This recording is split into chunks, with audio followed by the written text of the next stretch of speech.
Esta questão diz o seguinte: dado o polinômio p de x igual a m mais 39x mais x ao cubo menos 36 menos 14x ao quadrado, e sabendo que 1 é uma raiz de p de x, é correto afirmar que as outras duas raízes de p de x são números inteiros primos, irracionais, inteiros quadrados perfeitos, inteiros cubos perfeitos ou inteiros múltiplos de 5. Muito bem, pessoal. Então, entendendo o problema.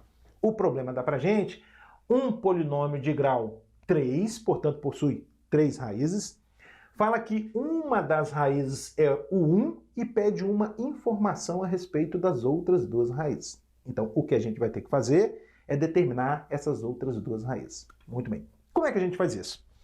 Bom, assim, inicialmente, determinando o valor do parâmetro m. Como é que a gente vai determinar esse m, pessoal? Usando o fato de que 1 é raiz de p de x. Se 1 é raiz de p de x, por definição, o p de 1 é igual a zero. Essa é a definição de raiz de um polinômio. Um número x é raiz de um polinômio p se p de x for igual a zero. Então, tendo em vista que 1 é raiz desse polinômio, a gente tem que p de 1, p de 1 é igual a zero. Muito bem. Como é que a gente calcula p de 1? Vindo aqui na lei de associação do polinômio p de x, vindo aqui no polinômio p de x, e substituindo o x por 1. Aí a gente vai obter m mais 39 vezes 1, vou substituir o x por 1, mais 1 ao cubo, menos 36, menos 14 vezes 1 ao quadrado, isso tem que ser igual a zero. Então, o que eu fiz aqui nessa passagem? Vim aqui no polinômio p de x e substituí o x por 1. Estou calculando o p de 1. Você pode ter em mente o seguinte também, pessoal. Dado um polinômio, o p de 1 representa a soma dos coeficientes desse polinômio. E os coeficientes desse polinômio são m mais 39, 1, menos 36 e menos 14. Exatamente o que a gente vai obter aqui. Olha só. m mais 39 vezes 1 dá m mais 39. É o primeiro coeficiente. 1 ao cubo dá 1, é o segundo coeficiente.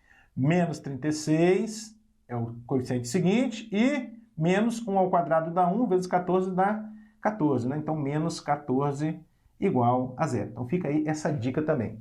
Na teoria dos polinômios, o p de 1 representa a soma dos coeficientes desse polinômio. Bom, agora é conta. Vamos somar as parcelas positivas primeiro, depois as negativas. Vai ficar assim, m... 39 mais 1 vai dar 40. M mais 40.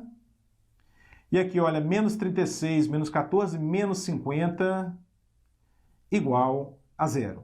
Um pouco mais, M, 40 menos 50 dá menos 10, igual a zero. De onde vem que M é igual a 10, passando o menos 10 para o segundo membro.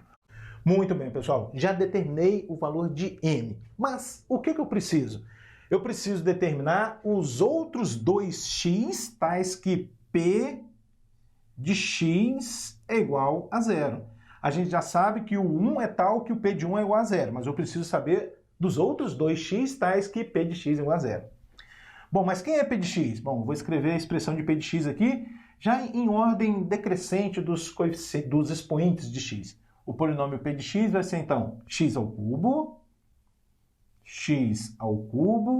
depois a parcela em x ao quadrado, menos 14 x ao quadrado. Agora a parcela em x é m mais 39, mais um m é 10. Então 10 mais 39 mais 49 x e menos 36 igual a zero.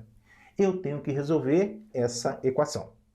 A fim de resolvermos essa equação, pessoal, nós vamos usar um outro resultado da teoria dos polinômios que diz o seguinte: se 1 é raiz de um polinômio p de x, então esse polinômio p de x é divisível por x menos 1. De modo geral, se o número a é raiz de um polinômio p de x, então esse polinômio p de x é divisível por x menos a. Então, como 1 é raiz desse polinômio, então esse polinômio é divisível por x menos 1.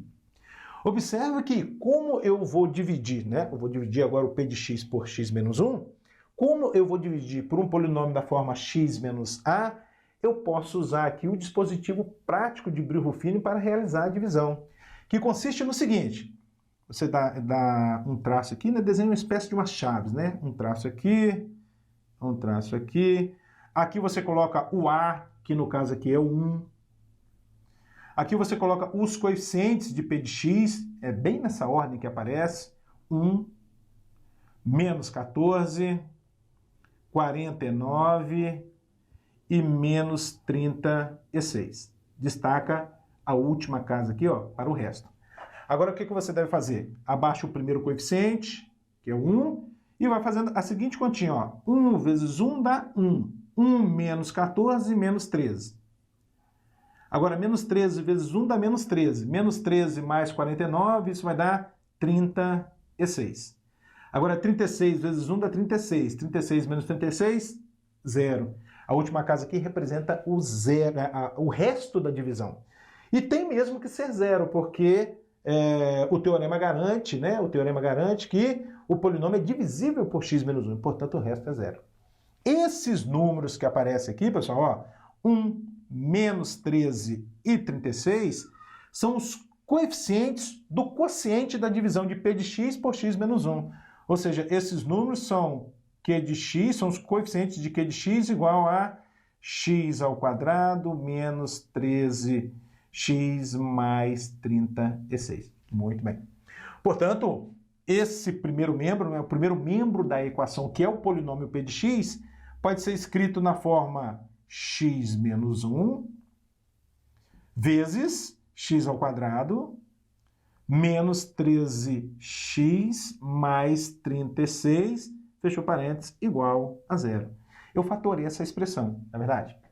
Bom, agora eu devo resolver essa equação, né? Em vez de resolver a equação olhando para ela assim, eu vou olhar para ela assim, que é bem mais fácil. Por que é bem mais fácil, pessoal? Porque eu tenho aqui um produto de dois números reais. E uma propriedade importantíssima dos números reais diz o seguinte: se o produto de dois números reais é 0, necessariamente um deles é 0. Então você vai escrever x menos 1, que é o primeiro número, igual a 0, de onde vem x igual a 1, mas x igual a 1 já era raiz conhecida, não é verdade? Ou x ao quadrado menos 13x mais 36 igual a 0, que é uma equação de segundo grau, a gente sabe resolver através da fórmula de Bhaskara. Então vamos lá, aplicando fórmula de Bhaskara aqui, o que a gente vai obter?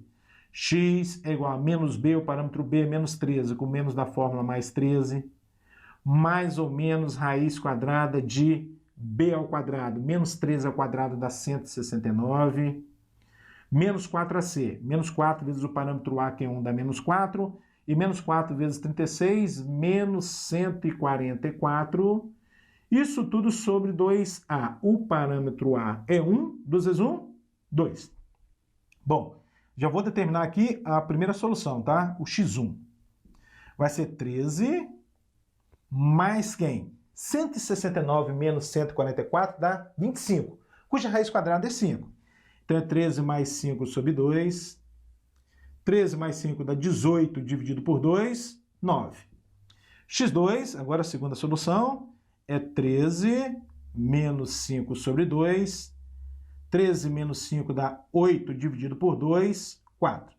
Então, 9 e 4 são as soluções dessa equação do segundo grau, que cabe aqui o seguinte parênteses.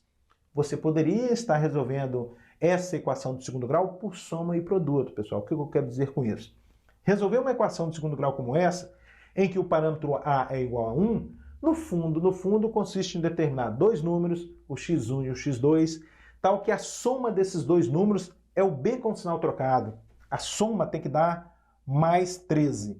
E o produto desses dois números tem que dar exatamente o valor de c, que é 36. E o produto p aqui, ó, é igual a 36. É uma maneira que existe para resolver equações do segundo grau com parâmetro a igual a 1. Observe, nós achamos 9 e 4. A soma dá 13 e o produto dá 36. Fica aí essa dica. Mas, se você não se sente à vontade em resolver assim por soma e produto, Use a receita de bolo, chamada de fórmula de Bhaskara, para resolver essa equação do segundo grau. Tudo bem? Bom, portanto, as raízes de P de x são 1 já era a raiz conhecida, 4 e 9. O problema é que é uma informação a respeito dessas outras duas raízes, do 4 e do 9. Então, vamos lá. 4 e 9 são inteiros primos? São inteiros, mas não são primos, né? Nem o 9 nem o 4 são primos. São irracionais? Também não são irracionais, são números inteiros. Item C, inteiros quadrados perfeitos? Opa, são inteiros quadrados perfeitos, porque o 9 é 3 ao quadrado e o 4 é 2 ao quadrado. Então, a alternativa certa, pessoal, é a letra C. Mas vamos lá, vai ser inteiros cubos perfeitos? Não são cubos perfeitos e também não são inteiros múltiplos de 5. Esses dois números não são múltiplos de 5. Então, realmente, a alternativa certa é a letra C.